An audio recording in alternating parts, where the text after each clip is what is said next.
All right, looks like we're live. So I wanted to do just a quick live stream to answer a question that I just got. Well, actually, it's from 2 days ago, but I just now saw it come through. And they said, "Hey, Coach Jordan, I've been facing DPDR for a year now. In October, my symptoms started to disappear randomly, and I was better until December. Basically, I opened up to my parents about DPDR, and I started heavily experiencing the symptoms again. They took me to therapy, but it's only making it worse. It's only been 2 sessions, but it's really making my DPR intense again. Should I continue with therapy? Please respond." So, the very first thing that I want to do is give a very important disclaimer, right? Um, Technically speaking, you need to listen to a licensed mental professional and doctor over me. Okay. I'm just a regular guy. I've got all kinds of certifications. I've got a lot of history with this, a lot of experience. But at the same time, I have to say that. Okay. Now, with that being said, if you are going to go to a therapist for DPDR, you want to find one that is trauma informed. Okay. And not all licensed mental professionals are trauma informed. Trauma informed doesn't mean that they learned about trauma in their school, because they probably got a 20th century understanding of trauma. There, thankfully, is a trauma informed movement. Hundreds and thousands, or hundreds of thousands of licensed mental professionals are getting a 21st century understanding of trauma and how it affects the body. It definitely was helped along by the book "The Body Keeps the Score" by Bessel van der Kolk. And of course, Dr. Peter A. Levine played a role in that. Walking the Tiger, he's written some pretty amazing books too.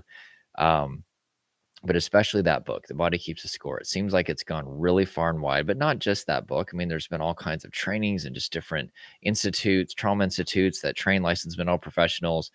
And I've been able to coach a lot of them over the years. And, they're hungry to learn. And they come to me because they're experiencing usually compassion fatigue. They're experiencing DPDR and anxiety and panic themselves.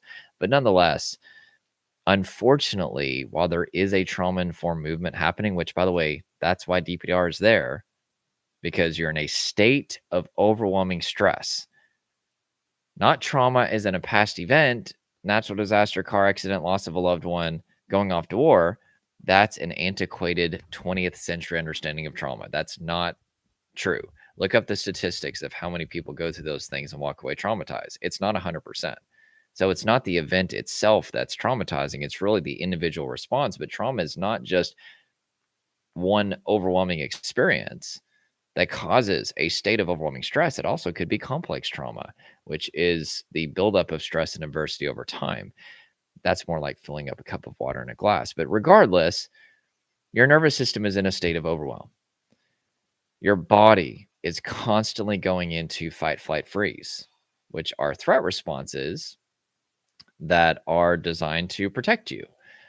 And what usually happens is, once the symptoms show up, people are terrified about the symptoms. Hold on, my cat. Of course, when I start doing a video, my cat starts playing with this little thing on the floor. It drives me nuts. Hey, Daisy, stop, baby. Stop. I love you. But anyway, once the symptoms of depersonalization, realization show up, baby, hold on 1 second, okay? Give me 1 second.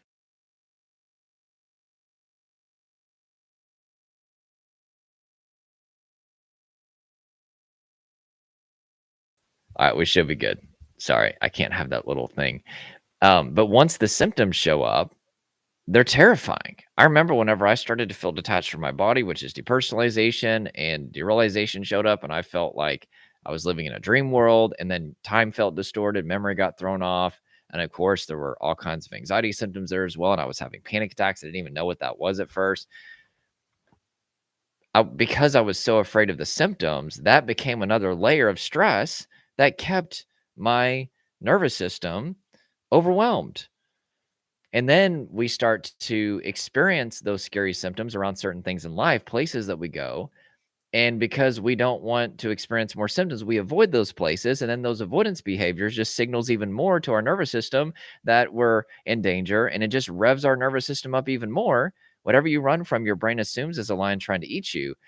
And it just becomes this big ball of stress. And it's a freaking mess. And there's a lot of layers to this.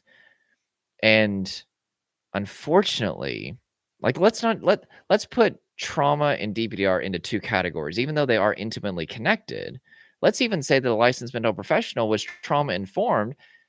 That doesn't mean that they know a lot about depersonalization realization. And while to heal from trauma is to indirectly get rid of DPDR, there are a lot of nuances to DPDR recovery that you need to know about. And a lot of recovery, according to studies, 45% of it is just creating hope in people. It's called co-regulation. And if you've never been through the symptoms or haven't studied them much, it's really difficult to build that connection with people and really validate their experiences and build hope that they can beat it if you haven't been through it. So in their defense, even if they're trauma informed, they're really at a huge disadvantage if they haven't heard of these particular symptoms. And so you can have an amazing licensed mental professional who has a somatic base, which means body approach, 21st century understanding of trauma, and still may be quite limited in helping you with depersonalization realization, because there is so much nuance to there's so much nuance to those particular symptoms. I can't talk. Sorry, it's the end of the day.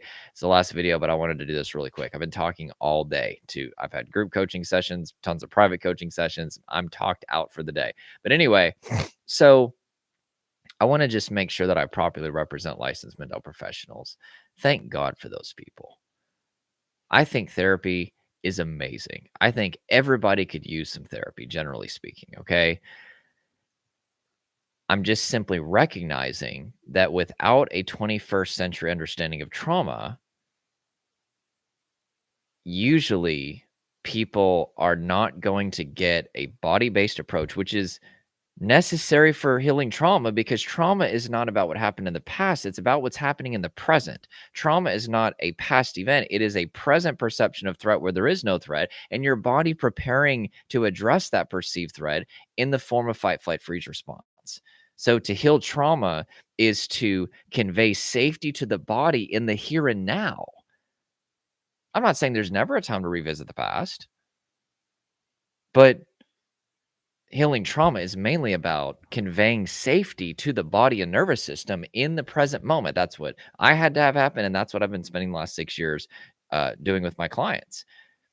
Is we're doing things that are specifically designed to communicate safety to the body and nervous system. And once your body believes that you're safe, then all of a sudden, fight, flight, freeze, and the associated symptoms, such as DPDR, will indirectly resolve themselves. We never had to directly try to get rid of the symptoms, because the symptoms are biologically correct for the state of that person's body and nervous system, right? And so what most people do, what most approaches, whether it's with a licensed mental professional or a regular person trying to help, is they typically have a symptom-focused approach to this. And it's really based off deductive reasoning, right? The symptoms are terrifying, so we need to get rid of the symptoms, right? But once you get a 21st century understanding of trauma and you realize, wait, these symptoms are biologically correct for the state that I'm in, all of a sudden we realize, wait a second, the symptoms are uncomfortable, but they're not the root problem. The root problem is that my body and nervous system are overwhelmed, right? And it allows us to take the focus off of the symptoms and put it onto the root problem. So what communicates safety to the body? You guys hear me talk about it all the time. These are the things that I do with my clients. Self-regulation, teaching people how to release tension, adrenaline, and emotion from their body, making lifestyle adjustments to make sure that they're not driving their body into the ground. They're listening to their body. This is interoception, the experience of the embodied self. Bessel van der Kolk, who wrote The Body Keeps the Score, he was asked one time at a trauma seminar, what heals trauma? And he said, I'll tell you what heals trauma. Interoception heals trauma. The experiencing your embodied self again, because you're probably very somatically dissociated. You live in your head all the time, which is a defense mechanism. Don't feel shame for that. It's a way to escape the pain of being embodied, right? You get back in your body and then you befriend the body. You release the buildup from the body. Okay, that's very, very important. The second thing, co-regulation. We've already talked about that. Working with somebody that can build a secure attachment relationship, which any good therapist should be able to provide. But I think it goes beyond that, especially with DPR, where validating somebody's experience is really important. So maybe the therapist hasn't experienced DPR, but maybe they've worked with a lot of clients that have experienced DPR. So they can at least validate their experience. Like, hey, oh man, I've never been through this, but I know how real it is. I know how scary it is. That would probably be enough, and then also build hope in them. And if they have a history of working with those types of clients, they could probably be really good at building hope. But this is part of why I'm able to build so much hope in people, is because I've been through the symptoms and I've been working with people who've gone through this for 6 years now. I've worked with thousands of people at this point, and it really helps having been a former sufferer. But you could also just have studied it or worked with people that would work too. But then the third thing is exposure, right? Remember how I talked about how a lot of times people start avoiding places and things that trigger DPDR or other uncomfortable symptoms? You got to start facing those things. And I teach my clients to couple exposure with relaxation as well, because these things are opposite of threat, right? Remember, we're trying to show our body that we're safe. So self-regulation does that. Co-regulation does that. Humans heal humans, people heal people. But also facing your triggers on a calm body is really, really important. And then lastly, believe it or not, neuroscience, getting the right information is super important. So if you're going to work with a licensed mental health professional um, that can help you through this, they need to be able to give you a basic understanding of how your nervous system works, because that helps strip away fear of the symptoms, shame from the symptoms, and obsession with the symptoms. So listen, I'm not going to say that those people aren't out there. Okay. But I'm going to tell you, it's going to be hard to find them. I'm just being real with you, right?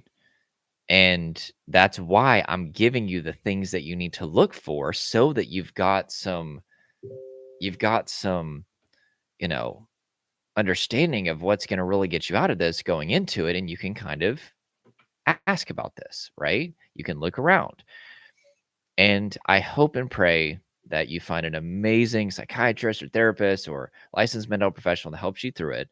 Um, and you're able to get the help that you need. Okay. Um, so that's pretty much it. That's why a lot of people don't get help from licensed mental health professionals. I just got off a call with a lady today, and she put on her intake form. She just signed up to work with us, that she has been to nine, it was either eight or nine different therapists and doctors trying to get help with her DPDR, and nobody has understood her. And I want to be clear, that doesn't mean it's all doctors and all licensed mental professionals. But again, we've got trauma, which, I want to read a quote actually. Um, I love this quote. It's by, I probably should have had it memorized. Probably could almost say it. By Dr. Peter Levine. He says, trauma is perhaps the most avoided, ignored, belittled, denied, misunderstood, and untreated cause of human suffering. So that's trauma. There's already not nearly enough understanding, particularly a 21st century understanding of trauma. But let's see it as like umbrellas, right? So you've got like mental health up here, and then they need to have an understanding of trauma, particularly how it affects the body. But then it's really important that they also have an understanding of depersonalization, realization, so they can build hope in you and validate your experience. So unfortunately, most licensed mental health professionals, based upon what I'm seeing and thousands and thousands and thousands of applications that I can show you over the last 6 years, most of them, unfortunately, don't even have a 21st century understanding of how trauma affects the body or what trauma is. They have a 20th century understanding. So if they don't have that understanding, the chances that they're going to have an understanding of DPDR and the nuances of that are also very limited. In fact, I did a poll maybe 3 or 4 years ago, and I basically asked people, I said, how many of you went to I think I asked a licensed mental professional or a doctor, and they knew what DPDR were. Okay. And I think if I remember correctly, it's been a long time. I'm gonna shoot low because I don't want to misrepresent it, but I want to say like 67 or 68% of the time or something, the doctor or licensed mental professional hadn't even heard of DPDR. Okay. Doesn't mean they're not an amazing doctor or therapist, but for the DPDR sufferer, they're like, oh my gosh, well, if they haven't even heard of this, how are they going to help me? So it just becomes a problem. Okay. So anyway, that's kind of my thoughts on the whole matter. Um, of course, feel free to apply to work with me and my team. We'd love to take a look at your situation. Again, I want to say it's important that you work with a licensed mental professional and doctor over me. I do have to say that that's part of a requirement to maintain all my certifications. Yet at the same time, I unfortunately, if I'm being completely real with you, it's going to be difficult to find that. I literally don't care who you get help with. It does not have to be me. Okay. I am on a mission to help people. And I told God, as long as you keep sending people to me, I'm going to keep doing this. Right? If it's Joe Smith or Sally Smith, I don't care. I want you to get better so you can live your life. Okay. But I also want to tell you that I have been specializing these symptoms for 6 years. I know this recovery path inside and out, and we do try to make a lot of different options available for people to get the help that they need. Okay. So if that was something that you want to pursue, of course, there'll be a link below. But that's my thoughts on going to a therapist. You should do it, but if you're going to do that, they need to have a body-based approach and they need to be able to create co-regulation, give you the right education and teach you how to self-regulate. And if you don't have that, and especially if you're just showing up and talking about your symptoms every week, I have worked with hundreds of clients that spent years talking about their symptoms. I had one recently. I think she said for 20 years she showed up and talked about her DPDR and her other symptoms. And then she worked with me, and within literally like 3 or 4 weeks, she was having a pretty big breakthrough. Right. Not that I'm special at all. Trust me. I can give you the names of people that will tell you I'm not that special. I'm a regular guy, but I simply understand what causes the nervous system to downregulate, and it is cues of safety. We have to do things that communicate safety to the body and nervous system. And it's never going to be as popular as all the quick fix methods and anxiety or the acceptance and distraction method and this thing or that thing, all the cognitive based stuff. But if you really want long-term results, you have to go via the body, and you also need a lot of co-regulation as you do that, okay? Anyway, that's it. Hope this helped you. Smash the like button if it did, and I will talk to you real soon.